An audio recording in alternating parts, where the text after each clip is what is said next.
असे म्हणतात की ज्याचे शरीर निरोगी आहे तोच या जगात सुखी आहे. नमस्कार. मी आता तुम्हाला चहाविषयी काही माहिती सांगणार आहे. चहा हे घरोघरी प्यायले जाणारे पेय आहे. ते आतिथ्याचे प्रतीक व राष्ट्रीय पेय बनले गेले आहे. घरामध्ये, प्रवासामध्ये, मेजवान्यांमध्ये, खेळाच्या मैदानावर या सर्व ठिकाणी चहाचा प्रवेश झालेला आहे. चीनमध्ये चहा पिण्यासाठी एक विशिष्ट जागा असते. चीन व जपानमध्येही चहा देवतेचा चांगला आदर केला जात असतो. भारतामध्ये आसाम, निलगिरी, दार्जिलिंग व डेहराडून या ठिकाणी चहाची लागवड केली जाते. साधारणतः चहाची लागवड पर्वतावर केली जाते. पुष्कळ उंच प्रदेशात चहाचे उत्पन्न कमी उतरते. परंतु या चहाला सुगंध चांगला असल्याने त्याला किंमतही चांगली येते. जो चहा कमी उंचीच्या भागात म्हणजे सपाटीच्या प्रदेशात होतो तो त्या चहाला हलका समजला जातो. चांगल्या प्रकारचे चहाचे रोप साधारणतः 1 किलो पाने देतात. चहाचे रोप 100-150 वर्षांपर्यंत टिकत असते. चहाची किंमत त्याच्या सुगंधावर अवलंबून असते. चहा म्हणजे चहाच्या झाडाची सुकवलेली पाने होत.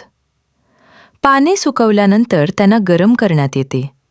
त्यामुळे त्यांचा सुगंध व स्वाद बाहेरपर्यंत येतो. चहा मादक असतो, तरीही चहा कडक आणि नशादार बनवण्यासाठी उत्पादक त्याच्यावर वेगवेगळीशी पुटे चढवतात व त्यात भेसळ करतात. चहात कॅफीन, टॅनिन आणि उड्डयनशील तेल असते. चहाच्या पानातूनही तेल निघते. हे तेल औषध म्हणून वापरले जाते. चहामध्ये टॅनिन 12 ते 25%, कॅफीन 2 ते 3.5% व सुगंधित तेल 1 ते 2% असते. त्यात असलेले टॅनिन व कॅफीन हे एक प्रकारचे विष आहे. सुगंधित तेल निद्रानाशाचा विकार निर्माण करते. मानवी शरीरावर चहाचा खूप वाईट परिणाम होत असतो. चहामुळे हृदयाचे स्पंदन खूप वाढते. स्नायूव्यवस्थेवर चहाचा वाईट परिणाम होतो व त्यामुळे निद्रानाशाचा विकार निर्माण होतो. आरोग्याच्या दृष्टीने या दोन्ही गोष्टी शरीराला हानिकारक आहेत. उकळलेल्या चहामध्ये टॅनिक ॲसिड अधिक निर्माण होत असते. टॅनिक ॲसिड यकृतस्रावाचे नुकसान करते. रक्तवाहिन्यांच्या भीती कठीण बनवते व रक्ताच्या परिभ्रमणात अडथळा आणते. थंडीमध्ये तोडलेल्या चहाच्या पानांमध्ये टॅनिक ॲसिडचे प्रमाण थोडे असते व उन्हाळ्यात तोडलेल्या पानांमध्ये टॅनिक ॲसिडचे प्रमाण अधिक असते. स्वस्त दराच्या चहामध्ये व सूप, उकळलेल्या बारीक चहामध्ये टॅनिक ॲसिडचे प्रमाण अधिक असते. हे टॅनिक ॲसिड शरीरावर विषप्रमाणे परिणाम करणारे असते. कित्येक लोकांना चहा प्यायल्याशिवाय शौचाला होत नाही. कित्येक लोक चहा प्यायल्याशिवाय काम करू शकत नाहीत. हा चहाला असणारा शाप आहे. चहाचे व्यसन लागले की त्यातून सुटणे अत्यंत अवघड असते. चहा मेंदूपेक्षा मांसधातूवर उत्तेजक असा परिणाम करतो.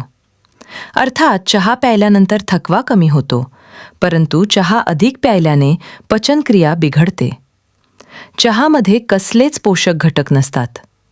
त्याच्या पानात प्रोटीन असते, पण चहा बनवण्याच्या प्रक्रियेत ते जवळजवळ नष्ट होऊन जाते. चहामध्ये कार्बोदित व स्नेहाचे प्रमाणही अल्प असते.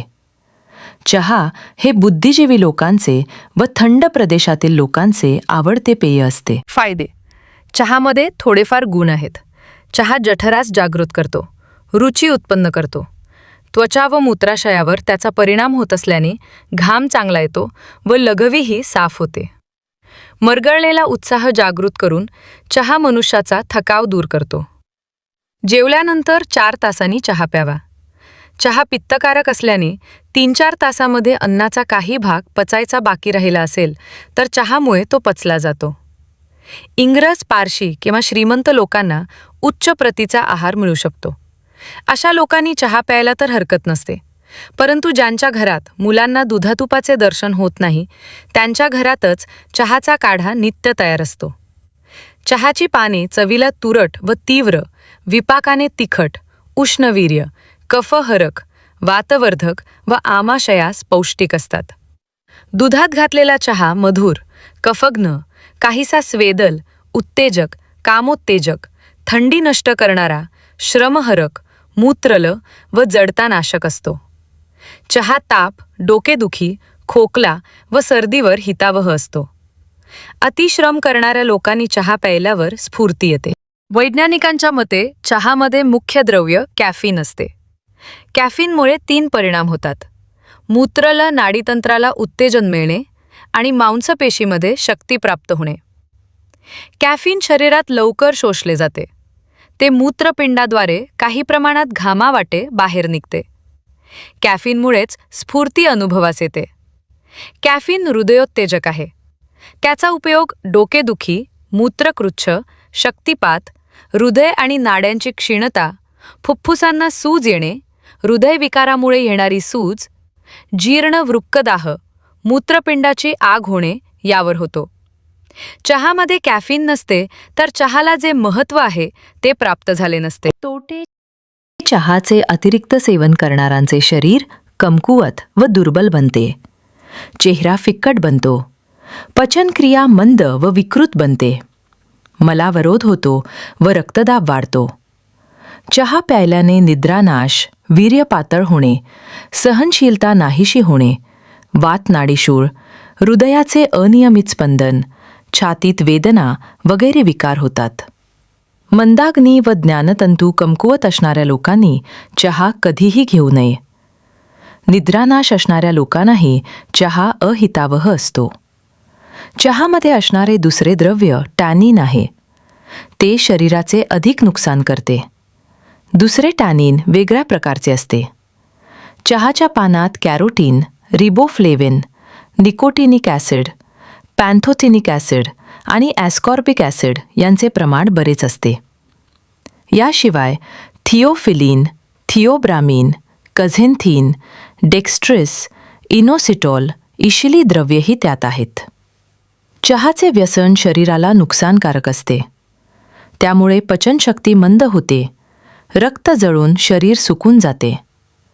चहाचा मधुर स्वाद मुलांना आवडतो, परंतु त्यामुळे त्याची सवय लागून मुलांचे जीवन बर्बाद होते. मित्रांनो, बस या व्हिडिओमध्ये इथेच थांबूयात. व्हिडिओ चांगला वाटला असेल तर लाईक नक्की करा आणि कमेंट करून सांगा की तुम्हाला हा व्हिडिओ कसा वाटला, आणि जमलंच तर हा व्हिडिओ शेअर करा, जेणेकरून इतर लोकांना पण ही माहिती मिळू शकेल. आणि अशाच माहितीच्या व्हिडिओसाठी चॅनल सबस्क्राईब करा. धन्यवाद.